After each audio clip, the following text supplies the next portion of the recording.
എന്റെ ഭഗവതി, എന്തൊരു നശിച്ച മഴയായത്! ഇന്നലെ രാത്രി തുടങ്ങിയതാണല്ലോ. ഇതെന്തൊരു അന്ത്യമില്ലാതെ എന്ത് നശിക്കാനാണോ എന്തോ. മോളെ വിദ്യേ, വിദ്യേ, ഇവിടുത്തെ എവിടെ പോയി? വിദ്യേ, വിദ്യേ, ഈ കുട്ടി എവിടെ പോയി?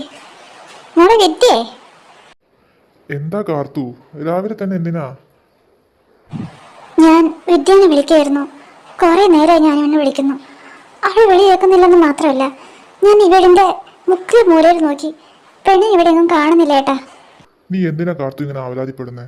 അവളിവിടെ ഇനി കാണും. ഇല്ലെങ്കിൽ പുറത്തോ മറ്റോ പോയി കാണും. ഇപ്പൊ എങ്ങ് എത്തുന്നേ? എനിക്കങ്ങനെ ആശ്വസിക്കാൻ പറ്റുന്നില്ല. മനസ്സിന് വല്ലാത്തൊരു ഭാരം പോലെ തോന്നുന്നു. നീ ഇങ്ങനെ ആവലാതിപ്പെടാൻ മാത്രം എന്താ? ഇന്ന് ഉത്സവം കൂടി ഇറങ്ങുന്ന ദിവസാ. നല്ലൊരു കാര്യത്തിന് ഞാൻ പോവാൻ നിൽക്കുമ്പോൾ നീ എന്തിനീ ശകുനപ്പഴ പോലെ ആവശ്യമില്ലാത്തത് പറയുന്നേ? അത് പിന്നെ ഏട്ടാ, കല്യാണമൊക്കെ നിശ്ചയിച്ചിരിക്കുന്ന പെണ്ണല്ലേ. ഇങ്ങനെയൊക്കെ പുറത്തു പോയാ... എന്താ പുറത്തു പോയ എന്താ? ദേവൻ എന്തേ? മുറിയിൽ കാണും. ഇന്നലെ ഒരുപാട് വൈകിട്ടാ വന്നത്. നീ ഒരു കാര്യം ചെയ്യ്, അവനെ പോയി വിളിച്ചിട്ട് വാ. മോനെ ദേവാ. എന്ത് പറ്റിയമ്മ? എന്തെങ്കിലും പ്രശ്നമുണ്ടോ? മോനെ, പ്രശ്നമുണ്ടോ എന്ന് ചോദിച്ചാ, ഇന്ന് രാവിലെ മുതൽ വിദ്യനെ കാണുന്നില്ല. ഞാൻ ഈ വീട് മുഴുവൻ നോക്കി. അവള് പറയാതെ എങ്ങും പോവാറില്ല. എന്താ പറഞ്ഞേ? അവളെ കാണാനില്ലെന്നോ? ഞാൻ അമ്മോട് പറഞ്ഞതല്ലേ അവളെ വീടിന്റെ പടി വിട്ട് എങ്ങോട്ടും പോകാൻ അനുവദിക്കരുതെന്ന്. എനിക്കറിയില്ല അവൾ എവിടെ പോയെന്ന്. അച്ഛനോടാണെങ്കിൽ ഇതിനെപ്പറ്റിയൊന്നും പറഞ്ഞിട്ടില്ലല്ലോ. നിന്ന് അന്വേഷിക്കണ്ട അച്ഛൻ. നീ അങ്ങോട്ട് വാ. ഞാൻ റെഡിയായി താഴെ വന്നോളാം. അമ്മ പോയിക്കോ. കാര്യങ്ങളൊക്കെ കൈവിട്ട് പോവുകയാണല്ലോ. അല്ല ദേവാ, നീ അങ്ങോട്ട് രാവിലെ തന്നെ? ഞാൻ നിന്നെ കാണാൻ വിളിപ്പിച്ചിരുന്നു. അതെനിക്ക് അത്യാവശ്യമായിട്ട് പോകേണ്ടതുണ്ട്. കാര്യങ്ങളൊക്കെ ഞാൻ അച്ഛനോട് വന്നിട്ട് പറയാം. നീ എന്താ വിദ്യ അന്വേഷിച്ച് പോവുകയാണോ? എനിക്ക് മനസ്സിലാവാത്തോണ്ട് ചോദിക്കുക. നിങ്ങൾ രണ്ടുപേരും എൻ്റെ നിന്ന് എന്തെങ്കിലും മറച്ചു വയ്ക്കുന്നുണ്ടോ? ഈ പരിഭ്രമം കാണുമ്പോൾ എനിക്ക് അങ്ങനെയാ തോന്നുന്നത്. എന്താ നിങ്ങൾ രണ്ടുപേരും ഒന്നും മിണ്ടാതെ നിൽക്കുന്നത്? എന്നിൽ നിന്ന് എന്തെങ്കിലും മറച്ചു വയ്ക്കുന്നുണ്ടോ? എന്താ ദേവ, ഞാൻ പറയുന്നത് നിങ്ങൾ രണ്ടുപേരും മറുപടി പറയാത്തത്? എന്താ രണ്ടുപേരും ഒന്നും മിണ്ടാതെ നിൽക്കുന്നത്? ഞാൻ പറഞ്ഞത് കേട്ടില്ലാന്നുണ്ടോ? അത് ചേട്ടാ, നിങ്ങൾ വല്ലതും അറിഞ്ഞോ? എന്താടോ, എന്ത് പറ്റി? എന്തറിഞ്ഞില്ലെന്നാ ചോദിക്കുന്നേ? നിങ്ങളുടെ മോള് ആ സേതുമാധവനായിട്ട്... ഞങ്ങളുടെ മോൾക്ക് എന്ത് പറ്റിയെന്നാ താൻ പറയുന്നേ? സേതുമാധവനായിട്ട്? അപ്പോൾ ഇനി അറിയാൻ നിങ്ങൾ മാത്രമേ ബാക്കിയുള്ളൂ. ദേ, നാട്ടുകാർ മുഴുവൻ പറയുന്നുണ്ട് നിങ്ങളുടെ മോളും ആ സേതുമാധവനും തമ്മിലുള്ള കല്യാണം കഴിഞ്ഞെന്ന്. എന്താ താൻ പറഞ്ഞേ? ചതിച്ചു എന്റെ ഭഗവതി. നാട്ടുകാർ എന്നോട് പറഞ്ഞപ്പോഴും ഞാൻ വിശ്വസിച്ചില്ല. പക്ഷെ ഞാൻ എൻ്റെ കണ്ണോട് നേരിട്ട് കണ്ടെന്നേ. താൻ എന്ത് അസഭ്യമാണോ പറയുന്നേ? ദേ, ഇല്ലാത്തത് പറഞ്ഞോണ്ടല്ലോ കൊന്നാളെ ഞാൻ എന്തിനാ കുഞ്ഞെന്നാണോ പറയുന്നേ? എന്നോടിത് പറഞ്ഞവരോടും ഞാൻ ഞാൻ നിങ്ങൾ തന്നെ പറഞ്ഞത്. പക്ഷെ ഞാൻ നേരിട്ട് കണ്ടത് എൻ്റെ കുഞ്ഞെ. വേണമെങ്കിൽ എൻ്റെ കൂടെ വാ, ഞാൻ കാണിച്ചു തരാം. പക്ഷേ അവനെ ഞാനൊന്ന് കൊല്ലാതെ വിട്ടതാ ഞാൻ ചെയ്ത തെറ്റ്. അന്നേ അവനെ അങ്ങ് തീർക്കേണ്ടതായിരുന്നു. ഇനി എനിക്കറിയാം എന്താ ചെയ്യേണ്ടതെന്ന്. മോനെ ദേവാ. ശരിയേട്ടാ, നമുക്ക് എങ്ങോട്ട് വരണ്ടായിരുന്നു. നമുക്ക് വേറെ എവിടേക്കാൻ പോയാൽ മതിയായിരുന്നു. അതെന്താടി, നിനക്ക് ഇനി ഉണ്ടാകാൻ പോകുന്ന ആലോചിച്ച് പേടിയുണ്ടോ? നീയല്ലേ പറഞ്ഞേ നിന്റെ അച്ഛൻ്റെ അമ്മയുടെ ഒക്കെ അനുഗ്രഹം വേണമെന്ന്? അതുകൊണ്ടല്ലേ നമ്മൾ ഇങ്ങോട്ട് വന്നേ? അതിന് പേടിയില്ലെന്ന് ഞാൻ പറഞ്ഞില്ലല്ലോ. അറിയാലോ എൻ്റെ ഏട്ടൻ്റെ സ്വഭാവം. പിന്നെ അറിയാലോ, ഈ ലോകത്ത് അത് ആരെങ്കിലും അറിയാത്തതുണ്ടെങ്കിൽ അത് നിന്റെ അച്ഛനും അമ്മയും മാത്രം. പക്ഷേ നീ പേടിക്കണ്ട. അതെന്താ? ഏട്ടനങ്ങനെ ദേഷ്യം വന്ന പെങ്ങളൊന്നുമില്ല. ചിലപ്പോൾ എന്നോട് ഏട്ടന് പ്രതികാരം ഉണ്ടായേക്കാം. ഇപ്പോൾ അതൊക്കെ പണ്ടാണ് മോളെ. ഇപ്പൊ നീ എൻ്റെ ഭാര്യ. എനിക്ക് എന്തെങ്കിലും പറ്റിയിട്ട് നിനക്ക് എന്തെങ്കിലും പറ്റൂ, അതുവരെ. എന്തിനാണ് പെണ്ണെ ആവശ്യമില്ലാത്ത കാര്യങ്ങൾക്ക് ഇങ്ങനെ വെറുതെ ടെൻഷൻ അടിക്കുന്നത്? നമ്മൾ നമ്മുടെ ജീവിതം ആരംഭിച്ചിട്ടല്ലേ ഉള്ളൂ.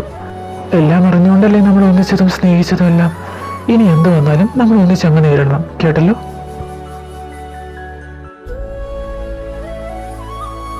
ഡീ,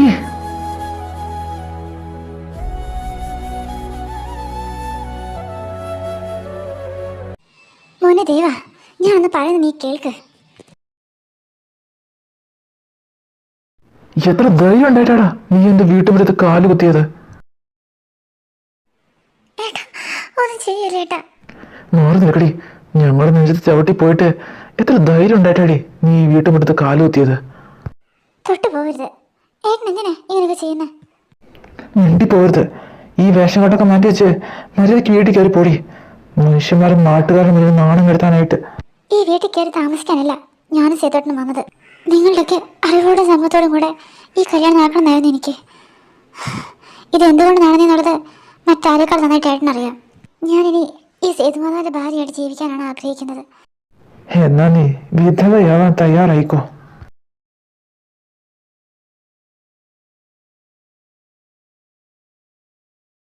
ദേവ, ഇല്ല ശിവ, ഇവനെ ഞാൻ വെറുതെ വിടാൻ ഉദ്ദേശിക്കുന്നില്ല.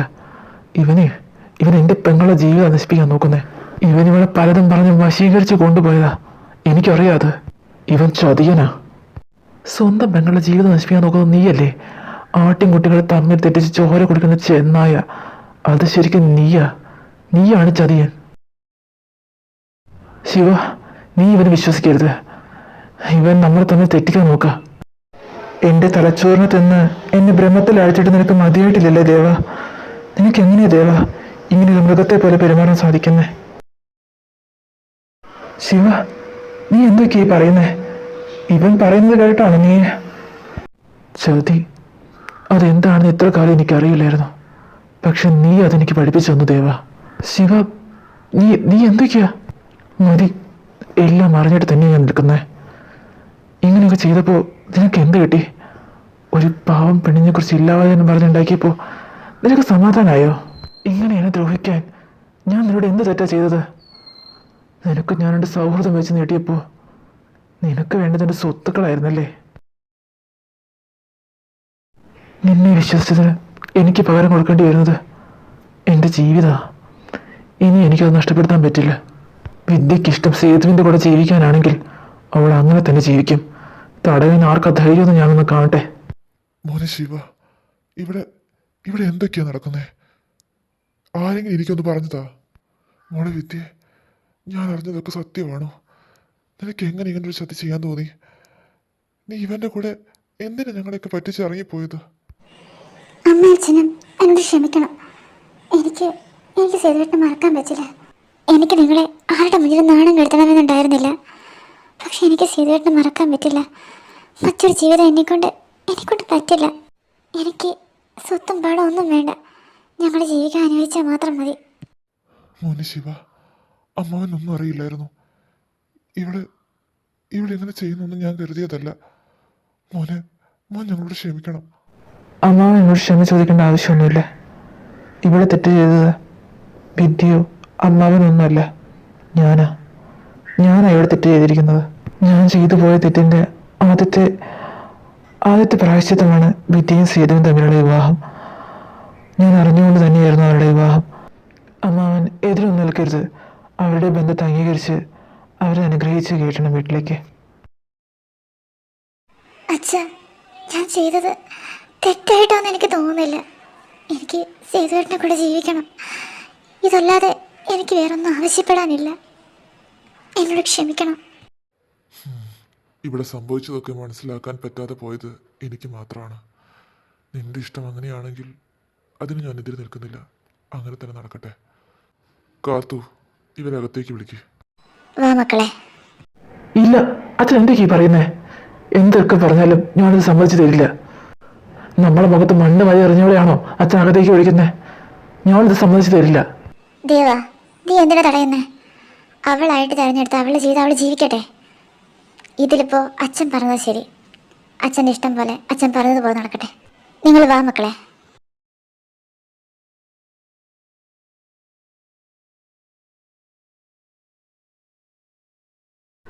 അപ്പോ എങ്ങനെയാളിയാ ഞങ്ങളൊക്കെ കയറിയേക്കട്ടെ?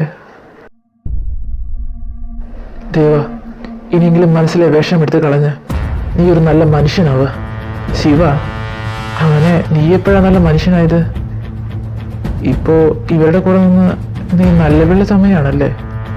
നീ എന്താ ഉദ്ദേശിക്കുന്നത്? എനിക്കൊന്നും മനസ്സിലായില്ല. ആട്ടിൻകൂട്ടത്തെ തമ്മിൽ തെറ്റിച്ച് ചോര കുടിക്കുന്നൊരു ചെന്നായയോട് നീ അനുപമിച്ചില്ലേ?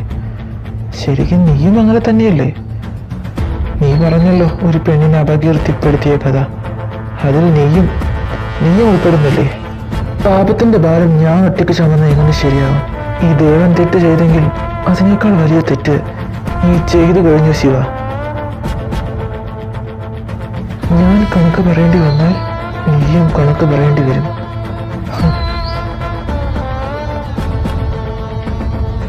എന്താണ് മോളെ ഭാര്യ ഒറ്റയ്ക്ക് നിൽക്കുന്നത്? വെറുതെ വെറുതെയില്ലെന്ന് എനിക്കറിയാം, കാര്യം പറ. എനിക്കങ്ങോട്ട് ഒന്നും വിശ്വസിക്കാൻ പറ്റുന്നില്ല. എല്ലാം ഒരു സ്വപ്നം പോലെ തോന്നുന്നു. എന്നാലൊരു നുള്ളി വെച്ചേരട്ടെ. വേണ്ട. പിന്നെന്താ വേണ്ടേ? തൽക്കാലം ഒന്നും വേണ്ട. അങ്ങനെ നീ പറയരുത്. എത്ര കഷ്ടപ്പെട്ടിട്ടാ നിന്നെ ഞാൻ സ്വന്തമാക്കിയെന്ന് നിനക്ക് നന്നിട്ട് അറിയാവുന്നല്ലേ. അതുകൊണ്ട് നമുക്ക് സ്നേഹിക്കണ്ടേ? വേണോ? പിന്നെ വേണ്ടേ? നീ കുറെ കാലം മനസ്സിൽ എന്നോടുള്ള ഇഷ്ടം അങ്ങ് പൂഴ്ത്തി വെച്ചേക്കായിരുന്നില്ലേ? അപ്പോ അതെങ്ങനെയാണ്, അതിൻ്റെ ആഴം എത്രയാണെന്നൊക്കെ എനിക്ക് അറിയണ്ടേ? ഇയാൾ എപ്പോഴും എന്നോട് തല്ലോടിക്കൊണ്ടിരുന്ന എൻ്റെ മനസ്സ് എങ്ങനെ അറിയാൻ പറ്റും? എനിക്കുണ്ടായിരുന്ന സ്നേഹിക്കുന്നൊരു മനസ്സ്. എവിടെ നോക്കട്ടെ.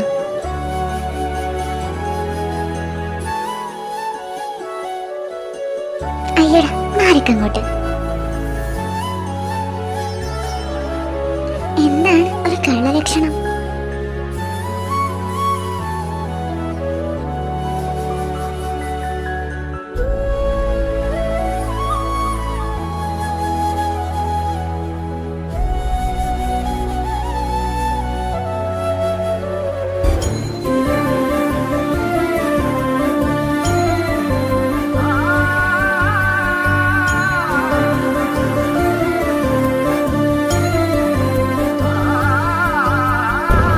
ബുദ്ധിമുട്ടാവില്ലെങ്കിൽ ഞാൻ അങ്ങോട്ട് വന്നോട്ടെ. അതിനെന്താ, കയറി വാ. പിറ്റി, ഞാൻ കട്ടുറുമ്പായില്ലല്ലോ അല്ലേ? അതെ, കട്ടറും തന്നെയാ. അതൊക്കെ ഇരിക്കട്ടെ. എന്നാണ് അവിടുത്തെ മാംഗല്യം? മാംഗല്യത്തിന് ഞാൻ എപ്പോഴും റെഡിയാ. പക്ഷെ അതിന് എന്തൊരാളെ കണ്ടു കിട്ടിയിട്ടേ ഇല്ല. എപ്പം മുതൽ അവളെ കാണാനുള്ള ആഗ്രഹമെങ്കിൽ കൂടിയോ അപ്പം മുതൽ ഞാൻ അവളെ കണ്ടിട്ടേ ഇല്ല. എവിടെ പോയി കിടക്കുക തൻ്റെ പാർവതി? ഇനിയിപ്പോ അവളെ കിട്ടാൻ ഞാൻ തപസ് ചെയ്യേണ്ടി വരൂ? കുറച്ച് തപസ് ചെയ്താലും നഷ്ടമൊന്നുമില്ല. അവളെ കുറച്ച് വേദനിപ്പിച്ചതല്ലേ. ശരി, അങ്ങനെ തന്നെ നടക്കട്ടെ. നിങ്ങൾ പെണ്ണുങ്ങള് വലിയ പുള്ളികളാട്ടോ. ഇങ്ങനെയാണെങ്കിൽ ഭാവം ഞങ്ങൾ ആളുകൾ എന്ത് ചെയ്യും? വിദ്യേ, വിദ്യേ. എന്തിറ്റമ്മായി, മുഖത്തെന്താ വല്ലാത്തൊരു പകപ്പും? എന്തിന് പ്രശ്നമുണ്ടോ? എന്തൊക്കെ അനിഷ്ടങ്ങളാ ഈ നാട്ടിൽ നടക്കുന്നത്? എന്തിനാ കുട്ടി ഇങ്ങനെ ചെയ്തെന്ന് ആർക്കും മനസ്സിലാവുന്നില്ല. എൻ്റെ ഭഗവതി, കേട്ടതൊന്നും വിശ്വസിക്കാനേ പറ്റുന്നില്ല. എന്തു പറ്റി? ആരുടെ കാര്യമായി പറയുന്നേ? വേറെ ആരുടെ കാര്യം പറയുന്നേ? ആ കുട്ടിയില്ലേ, നമ്മുടെ പൂജാരിയുടെ മകള് പാറു, അവളുടെ കാര്യം. പാർവതിക്ക് എന്തു പറ്റി? പുഴയിലൊരു ശവം പൊന്നിട്ടുണ്ട്. എല്ലാവരും പറയുന്നുണ്ട് അത് പാർവതിയാണ്.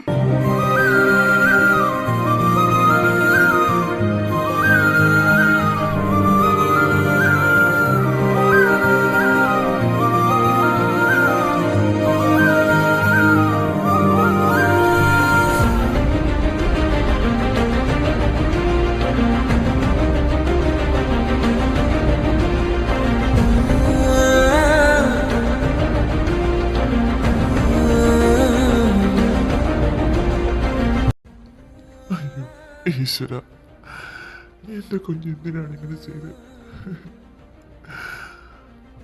ഇങ്ങനെ ചെയ്യാൻ വേണ്ടി മാത്രമേ എൻ്റെ കുഞ്ഞിന് എന്ത് പ്രശ്നമുണ്ടായിരുന്നു? ഇനി അച്ഛൻ എന്തിനാ ജീവിച്ചിരിക്കണേ? പോയി, അവള് പോയി. നിങ്ങളുടെ കവിതകൾക്ക് വേണ്ടി കാതോർക്കാനും അതിനുവേണ്ടി കാത്തിരിക്കാനും ഇനി അവളില്ല. അവളെ ഭൂമി വിട്ട് പോയി. അവള് പോയി. ഇല്ല, ഞാനിതൊരിക്കലും വിശ്വസിക്കില്ല. പാർവതിക്ക് ഒരിക്കലും ആത്മഹത്യ ചെയ്യാൻ പറ്റില്ല. അവൾക്ക് എങ്ങനെ എന്നെ തനിച്ചാക്കി? ഞാനും വിശ്വസിക്കുന്നില്ല എൻ്റെ കുഞ്ഞ് ആത്മഹത്യ ചെയ്തതാണെന്ന്. അവളുടെ കൈപ്പടയിലുള്ള കത്ത് കിട്ടുന്നത് വരെ. കത്തോ? എന്ത് കത്ത്? പ്രിയനെ, ഇനി നിനക്ക് വേണ്ടി എത്ര നാൾ കാത്തിരിപ്പിന് സുഖമുണ്ട്, വിരഹത്തിനും ഇത്രമേൽ സുഖമുണ്ടെന്ന് അറിയുന്നു ഞാൻ. നിൻമുഖം കാണുന്ന മാത്രയിൽ മാത്രം കാത്തിരിക്കാം ഞാൻ, നിനക്ക് വേണ്ടി മാത്രം. ഈ കത്ത് അവൾ നിങ്ങൾക്ക് വേണ്ടി എഴുതിയതായിരിക്കുമെന്നാണ് എനിക്ക് തോന്നുന്നത്. വിശ്വാസം ശരിയാണെങ്കിൽ അവൾ നിങ്ങളെ ഒരുപാട് സ്നേഹിച്ചിരുന്നു.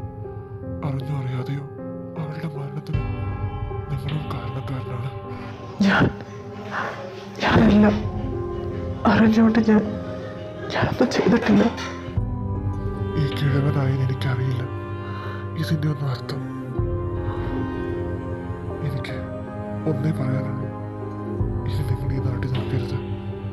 ഈ നാട്ടിൽ നിന്ന് കിട്ടിയതും ഇവിടുത്തെ സ്മരണകളും എല്ലാം ഉപേക്ഷിച്ച് നിങ്ങൾ പോകണം.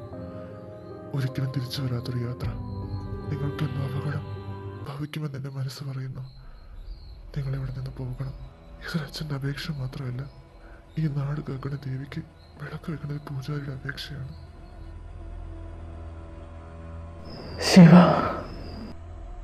എല്ലാത്തിൻ്റെ അവസാനം ഇങ്ങനെയായി തീരുമെന്ന് ഞാൻ ഒരിക്കലും പ്രതീക്ഷിച്ചില്ല. ഞാൻ പോവുകയാണ്. ഇനി ഇങ്ങോട്ടൊരു തിരിച്ചു വരവ് അതെനിക്കുണ്ടായിരിക്കില്ല. ശിവേട്ടാ, നീ ഒരിക്കലും വിഷമിക്കരുത്. എന്നും സന്തോഷമായിട്ടിരിക്കണം. എൻ്റെ എല്ലാ സ്വത്തിൻ്റെ അവകാശി നിങ്ങളുടെ കുഞ്ഞായിരിക്കും. രാജകുമാരിയെ പോലെ വളർത്തണം. ഞാനും ചരണം മറ്റൊരു തൂലികയായിരിക്കും. എനിക്ക് ഒരു ജീവിതം ഉണ്ടായിരിക്കില്ല. ഞാനും കാത്തിരിക്കും പ്രണയ സാഫല്യത്തിനായി.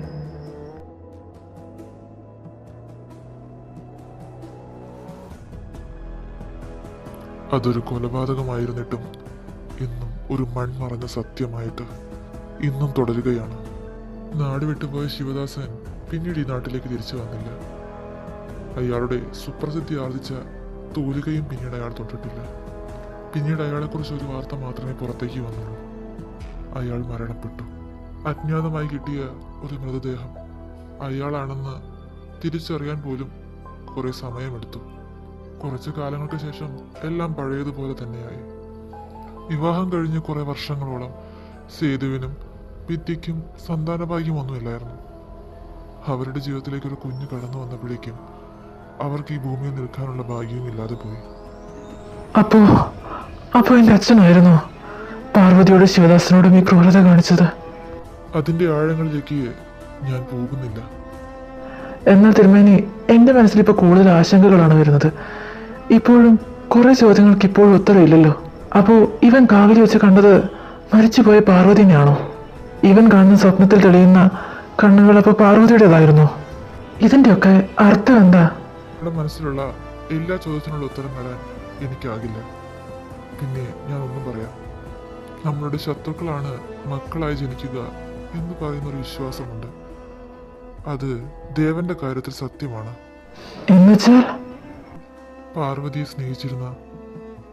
സ്നേഹിച്ചിരുന്ന അതേ ശിവദാസൻ തന്നെയാണ് അർജുൻ എന്ന താൻ. അപ്പോൾ ഇത്ര കാലം പാർവതി കാത്തിരുന്നത് അർജുന്റെ വരവിന് വേണ്ടിയിട്ടാണോ? ഈ ചോദ്യത്തിനും എൻ്റെ കയ്യിൽ കൃത്യമായ ഉത്തരമില്ല. പക്ഷെ ഒന്നും ഞാൻ പറയാം, അവൾ കാത്തിരിക്കുകയായിരുന്നു. അതെന്തിനു വേണ്ടിയാണെന്നത് എനിക്കും വ്യക്തമല്ല.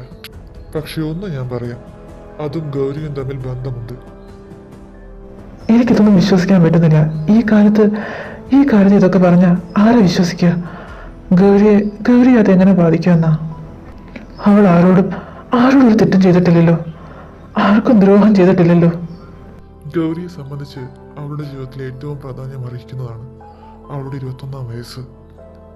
ചുരുക്കി പറഞ്ഞാൽ അവളുടെ മരണത്തിനും ജീവിതത്തിനും ഇടയ്ക്കുള്ള സമയമാണ് അവളുടെ 21-ാം വയസ്സ്. നീയായിട്ട് അവളുടെ മരണത്തിന് കാരണമാവരുത്. എന്താ പറഞ്ഞേ? നീ അവളിൽ നിന്നും അകലം പാലിക്കണം. പ്രണയം വാഗ്ദാനം ചെയ്ത് ഒരു പെണ്ണിന് ജീവിതം നഷ്ടപ്പെട്ടു. ഇനി അതുപോലെ മറ്റൊരു പെണ്ണിന് കൂടി ജീവിതം നീ നഷ്ടപ്പെടുത്തരുത്. ഇതൊരു പുതിയ ജന്മമാണെങ്കിലും നീ കഴിഞ്ഞ ജന്മത്തിലെ അതേ ശിവദാസന്റെ പുനർജന്മം തന്നെയാണ്. പാർവതി ഇപ്പോഴും കാത്തിരിക്കുന്നത് നിങ്ങളുടെ പ്രണയ സാഹചര്യത്തിന് വേണ്ടിയിട്ടാണെങ്കിൽ അതിനുവേണ്ടി ഗൗരിയെ ബലി കഴിപ്പിക്കാനും അവൻ മടിക്കുകയില്ല. ഇല്ല, ഇതൊന്നും ഞാൻ വിശ്വസിക്കില്ല. ഇത്ര നേരം ഞാനത് കേട്ടിരുന്നു. പക്ഷെ ഇപ്പൊ പറയുന്നത് എനിക്ക് ഗൗരിയെ മറന്നൊരു ജീവിതമില്ല. ചന്തു, നീ വരുന്നുണ്ടോ? എനിക്കിതൊന്നും കേൾക്കാൻ പറ്റില്ല. അജു, നീ ഒന്ന് അടങ്ങ്. ഈ നശിച്ച നാട്ടിലേക്ക് വരുന്നില്ലെന്ന് ഞാൻ നിന്നോട് അപ്പഴേ പറഞ്ഞതല്ലേ ചന്തു? എനിക്ക് ഗൗരിയെ മറന്നൊരു ജീവിതം എന്നെ കൊണ്ട് പറ്റുന്നതല്ല. ഇനി ആരൊക്കെ എന്തൊക്കെ കെട്ടുകഥ പറഞ്ഞാലും ഗൗരി അവിടെ തനിച്ചാക്കി ഞാൻ പോവില്ല. ഈ നാട്ടിൽ നിന്നാലല്ലേ ഇതൊക്കെ പ്രശ്നമുള്ളൂ. അവളെ കൊണ്ട് ഞാനങ്ങ് പോയാലോ? ഇതൊക്കെ വിശ്വസിക്കുന്നതും വിശ്വസിക്കാതിരിക്കുന്നതും തൻ്റെ ഇഷ്ടം. ഗൗരി ഇവിടെ നിന്ന് കൊണ്ടുപോകുന്നത് പോയിട്ട് നിനക്ക് ഇവിടെ നിന്ന് പോകാൻ പോലും പറ്റുമെന്ന് നീ വിചാരിക്കുന്നുണ്ടോ? നിനക്ക് സാധിക്കില്ല അർജുൻ. അവളെ കൊണ്ടുപോകാനോ നിനക്ക് ഇവിടെ നിന്ന് പോകാനോ നിനക്കതിന് സാധിക്കില്ല. നിന്നെ എത്തിച്ചത് അവളാണെങ്കിൽ അവൾ ഉദ്ദേശിച്ച ലക്ഷ്യം പൂർത്തീകരിക്കുക തന്നെ ചെയ്യും. എല്ലാത്തിനും ഒറ്റ മാർഗമേ ഉള്ളൂ, നീ അവളിൽ നിന്ന് അകലം പാലിക്കുക. ഇത് നിനക്ക് ബോധ്യമാകും. അത് ഞാൻ അപ്പം ആലോചിച്ചോളാം. ചന്തു, നീ വരുന്നുണ്ടോ? ഞാൻ പോകുന്നു.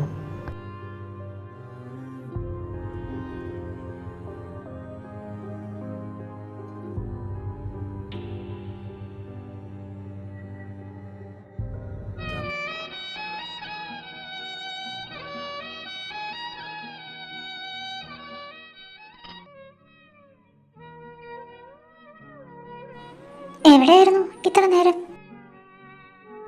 നീ ഇതുവരെ ഉറങ്ങിയില്ലേ? അതുമില്ല, ഞാൻ ഇയാളെ കാത്തിരിക്കല്ലായിരുന്നോ, പിന്നെ ഞാൻ എങ്ങനെ ഉറങ്ങാനാ? ഞാൻ പറഞ്ഞു നിന്നോട് എന്നെ കാത്തിരിക്കാൻ. നീ ചെല്ലു ഗൗരി, എനിക്ക് നല്ല ക്ഷീണമുണ്ട്. ഇയാൾ ഞാനല്ലാതെ മറ്റാരെ കാത്തിരിക്കുക?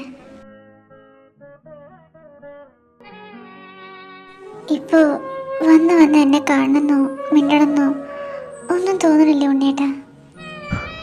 അങ്ങനെയല്ല ഗൗരി, എനിക്ക് നിന്നോട് ഒരുപാട് സംസാരിക്കാനുണ്ട്. പക്ഷെ ഇപ്പോഴല്ല. എന്താ ഉണ്ണേട്ടാ, എന്താ പറയാനുള്ളേ?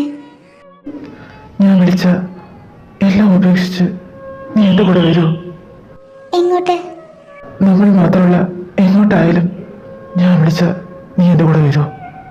പിന്നെ വരാതെ? ഈ വിളി എത്ര വർഷങ്ങളായി ഞാൻ കാത്തിരിക്കുന്നതെന്നറിയാമോ? ഗൗരി, ഞാൻ തമാശയല്ല നിൻ്റെ അടുത്ത് പറയുന്നത്. ഞാൻ സീരിയസ് ആയിട്ടാണ് ചോദിക്കുന്നത്. നീ വരൂ എൻ്റെ കൂടെ. അതിന് ഞാൻ തമാശയല്ലല്ലോ പറഞ്ഞത്. ഈ വിളിക്കായി ഞാൻ കാത്തിരുന്നത് വർഷങ്ങളാണ്. പക്ഷെ നിങ്ങൾ വിളിക്കുന്നത് ഗൗരീനെയാണോ? എന്താ നീ എന്താ പറഞ്ഞേ? പ്രണയ സാഫല്യത്തിന് വേണ്ടി കാത്തിരിക്കാൻ എന്നോട് പറഞ്ഞ വാക്ക് നിങ്ങൾ മറന്നുപോയോ? എനിക്ക് അവകാശപ്പെട്ട നിങ്ങളുടെ ജീവിതം മറ്റൊരാൾക്ക് വാഗ്ദാനം നൽകാൻ നിങ്ങൾക്ക് എങ്ങനെ സാധിച്ചു? ഗൗരി? ഗൗരിയോ? ഞാനിതിന് ഗൗരിയല്ലല്ലോ, പാർവതിയല്ലേ?